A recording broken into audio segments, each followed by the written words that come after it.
Pemirsa, pemerintah hingga kini terus melakukan transformasi ekonomi dari konsumtif menjadi produktif pada komoditas sumber daya alam di tanah air. Pemerintah berharap hilirisasi industri akan memberikan nilai tambah dan penciptaan lapangan kerja yang luas. Artinya, yang sejak zaman VOC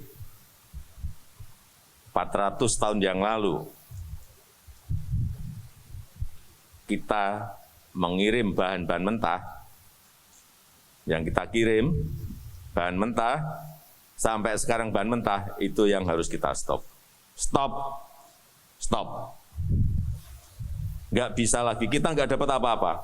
Ya, kita dapat uang dari penjualan bahan mentah. Baik itu nikel, baik itu tembaga, baik itu bahan-bahan pertanian, komoditas perkebunan. Enggak, kita nggak dapat apa-apa. Kita harus mendapatkan nilai tambah. Kita harus mendapatkan added value. Sebab itu, 2020 saya sudah sampaikan stop nikel. Nggak boleh ekspor lagi nikel. Nikel ore, bahan mentah nikel enggak. Stop. Kiriman harus minimal setengah jadi. Kemudian nanti berikutnya harus barang jadi. Sehingga nilai tambah itu ada di sini. Nilai tambah itu apa?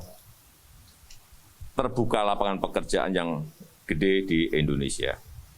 Pajaknya bayar di Indonesia.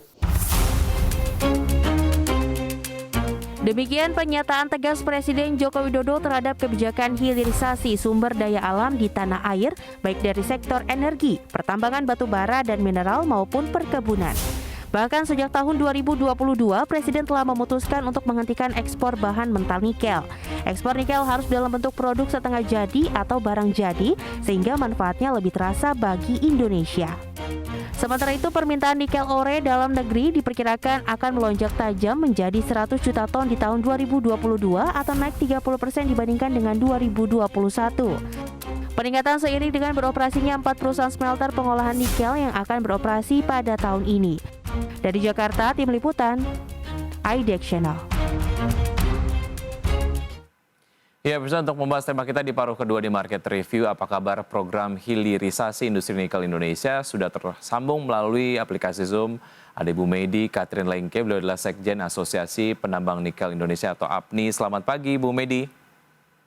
Selamat pagi, Mas Iki. Ya, apa kabar? Kabar baik, terima kasih sudah bergabung bersama kami di Market Review. Sama-sama. Baik, Bu Medi, saya ingin mendapatkan update terkini mengenai industri nikel di tanah air pasca berbagai macam kebijakan lah ya yang diterapkan oleh pemerintah. Sejauh ini seperti apa perkembangannya?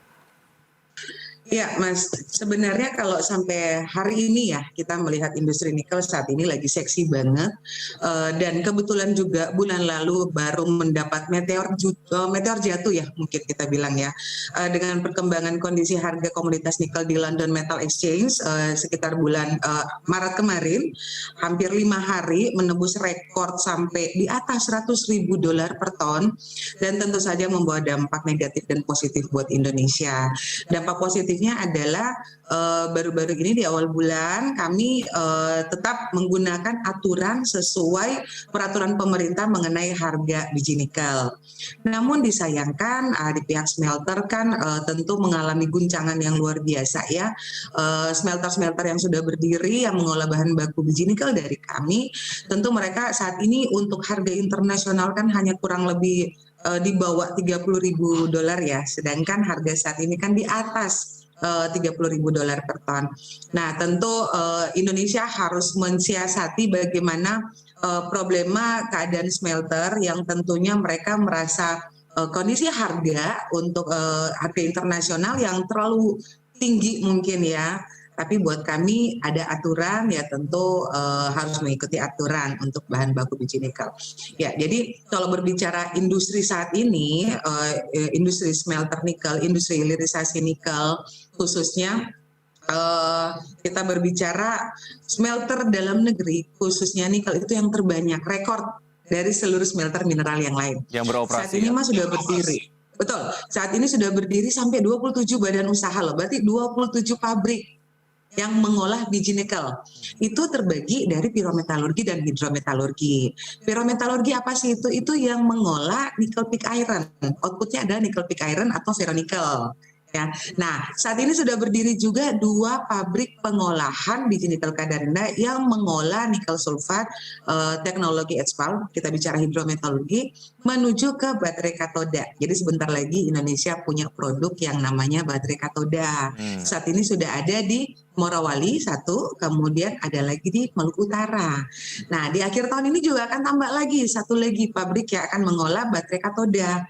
Ya tentu kami para penambang surprise ya, luar biasa yang selama ini kami teriakin bagaimana optimalisasi biji nikel kadar rendah. Nah, dengan berdirinya pabrik pengolahan HPAL atau hidrometalurgi artinya sudah mulai teroptimalisasi biji nikel kadar rendah.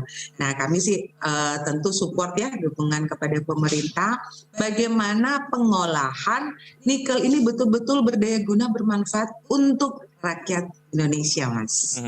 Artinya hilirisasi sejauh ini berjalan dengan baik begitu. Ini juga dibuktikan dengan 27 badan usaha yang smelternya sudah beroperasi begitu. Ini juga nampaknya berkaitan dengan permintaan dari produk nikel sendiri. Sejauh ini pemenuhannya seperti apa, Bu Medi? Ya, kalau berbicara produk nikel, produk output ya, olahan nikel ya, tentu kan kita lihat sendiri ada dampak juga di mana perang Rusia dengan Ukraina ini kan tentunya membawa dampak ke negara-negara lain di mana mereka mendapatkan produk dari Rusia yang saat ini Rusia tentu menyetop produk-produk mineral mereka ya, dan akhirnya yang mendapat jackpot dikit adalah Indonesia, kemudian Filipina, kemudian ada beberapa negara lain. Ya, tentu saja kalau dampak positif ya over demand mungkin ya kalau saat ini ya. Jadi Indonesia mendapatkan durian runtuh sedikit kalau kita bilang. Tapi kembali lagi olahan ini harus betul-betul punya manfaat untuk Indonesia yang pastinya ya. Produk olahan, kita berbicara produk olahan yaitu yang masih didominasi oleh nickel pig iron, masih didominasi oleh ferronikel. Karena kan Mas biji nikel kan udah nggak boleh diekspor ya. Tapi yang kita lihat adalah seberapa besar sih pendapatan negara khususnya dari produk olahan yang diolah oleh 27 badan usaha ini. Dan ingat nanti akan berdiri sekitar 81 badan usaha dan ini masih bertambah Mas. Kami kemarin sempat diskusi juga dengan Kementerian SDM di mana mungkin stop kali ya pembangunan industri hilirisasi khusus nikel karena kami takut cadangan biji nikel ini nggak cukup untuk memenuhi kebutuhan pabrik-pabrik ini. Karena kenapa? Menurut penghitungan kami di tahun 2025 nanti jika pabrik-pabrik ini sudah berdiri ya Mas ya, tentu akan memakan biji nikel kurang lebih 250 juta ton per tahun ya, bukan untuk 10 tahun tapi per tahun. Ya, kami khawatirkan cadangan ini nggak cukup. Nah, tentu kita harus melakukan kegiatan-kegiatan eksplorasi detail lagi. Jangan sampai kasihan smelter. Nah, apalagi dengan isu mungkin Mas Zeki udah tahu ya ada isu terbaru di mana Presiden di awal Januari kemarin mengumumkan ada namanya penertiban izin usaha pertambangan salah satunya, yang artinya sekitar 2078 badan usaha akan dicabut yang diberi wewenang oleh Kepres nomor 1 tahun 2022 kepada Kementerian Investasi atau BKPM untuk menertibkan, bahasanya menertibkan tapi judulnya mencabut izin usaha pertambangan yang katanya tidak melakukan kegiatan aktivitas. Jadi IUP aktif tapi tidak beraktivitas. Nah ini sudah mulai ada pergolakan dan perbincangan yang luar biasa Mas. Jadi kami yang seharusnya kalau menurut undang-undang ya ada Undang-Undang Minerba tahun nomor 3 tahun 2020, kemudian ada PP 96 tahun 2021 di mana penertiban atau pencabutan IUP kan ada mekanisme ya, ada peringatan, ada kemudian diberikan sanksi.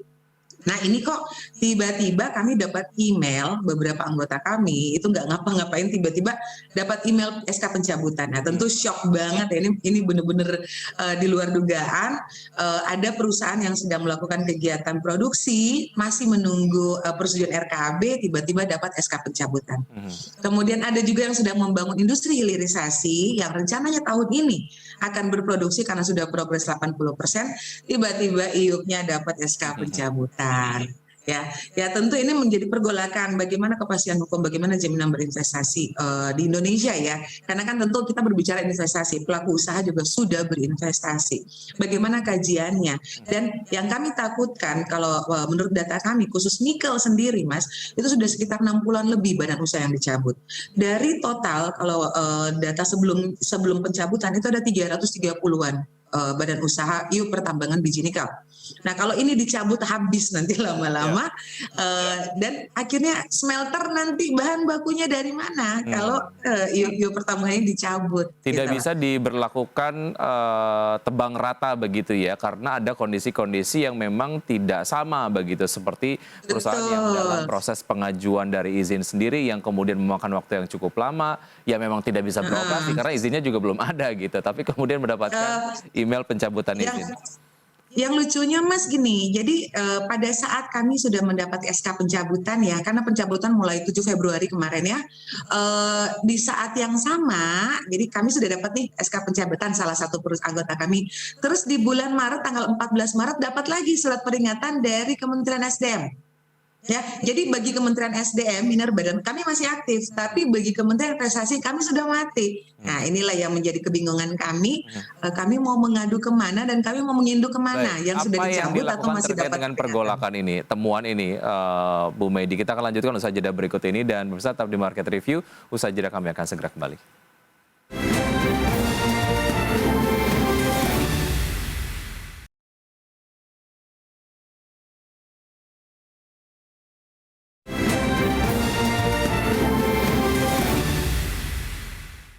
Terima kasih Anda masih bergabung bersama kami di Market Review. Ada beberapa data yang sudah kami siapkan, diantaranya adalah mengenai target produksi olahan nikel di tahun 2022 untuk ferronikel sebanyak 1,66 juta ton, kemudian nikel pig iron 831 ribu ton, dan nikel matte 82.900 ton.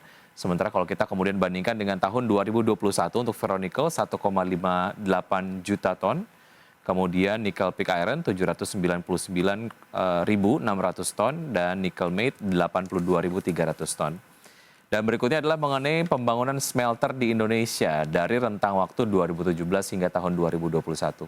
Di tahun 2017 ada 15, kemudian terus naik angkanya sampai kemudian di tahun 2021 ada di 21 smelter di Indonesia. Dan saya lanjutkan perbincangan bersama Ibu Medi Katrin Lengke, Sekjen Asosiasi Penambang Nikel Indonesia, terkait dengan pergolakan tadi mengenai pencabutan IUP dan lain sebagainya, yang kemudian tidak bisa disamaratakan begitu, karena ada teman-teman pengusaha penambang sendiri yang memang sedang menunggu izin untuk dikeluarkan gitu, otomatis tidak bisa beroperasi karena izinnya nggak ada, tapi kemudian sudah mendapatkan email pencabutan IUP. Nah, sejauh mana pergolakan ini disampaikan oleh Anda, APNI, kepada pemerintah, Bu Medi? Iya, jadi Mas Wiki, untuk para anggota khususnya nikel ya yang sudah mendapatkan SK pencabutan, ada beberapa yang sudah mengajukan yang namanya keberatan. Ya tentu kan kita coba bermediasi dulu dengan pemerintah, dalam hal ini Kementerian Investasi, untuk kita mengajukan keberatan dan kita melampirkan seluruh kronologis dari IUP, mendapatkan IUP, kemudian kita memberikan kewajiban-kewajiban, melaksanakan segala bentuk kewajiban, dan kegiatan-kegiatan yang sudah dilakukan, dan kendala apa sih sebenarnya sampai kenapa IUP itu belum berproduksi. Karena kita tahu bersama bahwa untuk melakukan kegiatan produksi bukan hanya semata-mata kita dapat IUP, tapi ada kendala satu, misalnya kita harus mengajukan izin IPPKH, Mas Wiki. Banyak area yang sudah nggak ada kuota IPPKH. Ya, nah kita juga singgung dikit kepada perusahaan-perusahaan besar yang mengajukan kuota IPPKH tapi serakah, tapi kemudian tidak melakukan kegiatan produksi gitu loh. Akhirnya tidak memberikan kesempatan kepada yang lain. Kedua, ada juga yang sedang melakukan kegiatan eksplorasi, ada juga yang sedang melakukan kegiatan pembangunan infrastruktur. Artinya kan dalam pencabutan ini kan pemerintah harus mengkaji detail, melihat langsung kondisi, memanggil langsung para pelaku pengusaha itu, menanyakan langsung kendala-kendalanya, dan diberikan kajian sehingga layak atau tidak layak atau diberikan kesempatan untuk melakukan kegiatan produksi. gitu lah. Dan ada juga perusahaan-perusahaan yang tadi saya sudah sampaikan mengajukan keberatan, kemudian kami juga bulan lalu sudah mengadu, namanya pengaduan ya, kita melakukan pengaduan ke Komisi 7 DPR RI terkait proses pencabutan IUP ini, kemudian sudah ditindaklanjuti dengan RDP, dan kita akan lihat ke depannya seperti apa Mas Vicky, karena kan ini masih berlanjut ya. Batch pertama, kedua, sampai 2000-an IUP yang akan dicabut. Ya, bicara soal momentum, tentu saja momentum sekarang menjadi sebuah momentum yang cukup seksi untuk industri nikel. Tapi tentu saja teman-teman berhadapan dengan beberapa challenge. Di antaranya adalah minimnya persetujuan rencana kerja. Analisa Anda seperti apa, temuannya seperti apa, dan inputnya kepada pemerintah seperti apa, Bu Medi? Iya, kalau kita berbicara rencana kerja kan tentu ada kelengkapan dokumen ya Mas Vicky ya. Anggaplah misalnya ada 10 kelengkapan deh dokumen-dokumen yang harus kita lampirkan dalam rangka persetujuan RKAB. Sebenarnya sih ada plus minus ya. Di pusat ini kalau dulu kita di provinsi harus ada namanya, kita mesti presentasi, kita harus meeting berulang-ulang dengan Kementerian SDM provinsi. Nah, di pusat itu hanya kita email kelengkapan persyaratan kemudian dievaluasi. Tentu sebenarnya lebih mudah. Tapi persyaratan ini agak diperketat lagi. Ada juga perusahaan-perusahaan yang mengajukan RKAB agak salah buat dokumen. Contoh, kita mau mengajukan RKAB 1 juta ton 1 tahun ini ya. Tapi di dokumen FS sama dokumen AMDAL tuh nggak comply. Jadi nggak match gitu lah, sehingga ya tentu harus dievaluasi ulang. Dan yang tentu kita melihat bahwa seberapa banyak sih sumber daya manusia di Kementerian SDM dalam rangka mengevaluasi seluruh IUP. Seluruh IUP ya, kita bicara bukan cuma nikel.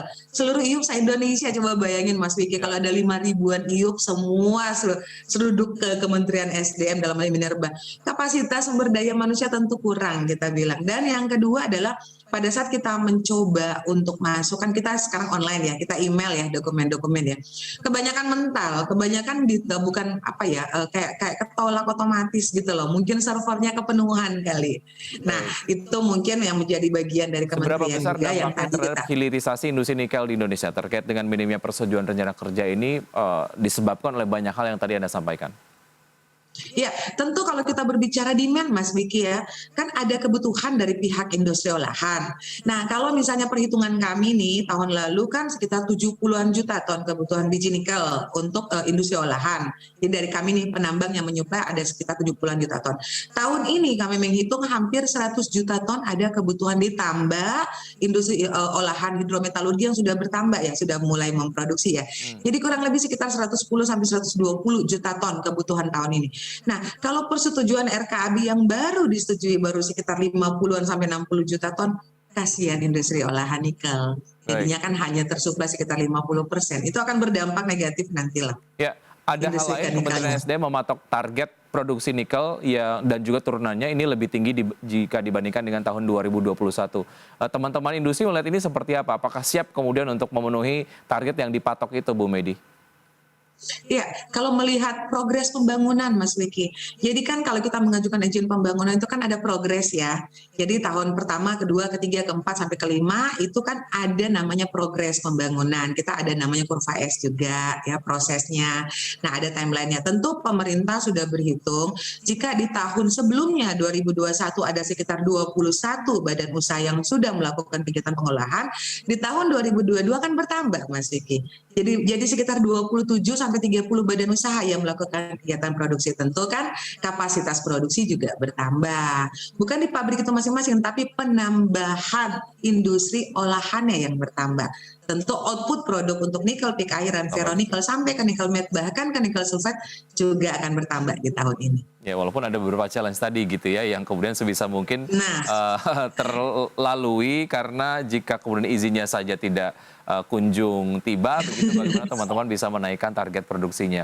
Bu Medi, terima kasih sudah bergabung bersama kami di Market Review. Dari apa yang kemudian tadi sudah disampaikan, challenge-nya banyak, tapi saya masih kemudian menangkap optimisme yang luar biasa lah ya dari teman-teman industri nikel di Indonesia, apalagi tadi di segmen-segmen awal, bahwa memang ini menjadi sebuah momen yang cukup seksi lah untuk teman-teman di industri nikel. Terima kasih, sampai jumpa, sehat selalu Bu Medi. Salam sehat Mas Vicky, selamat siang. Ya, pemirsa, sudah 1 jam kami menemani Anda dalam program Market Review. Saya Wiki Adrian, beserta kerabat kerja yang bertugas undur diri. Terima kasih, sampai jumpa.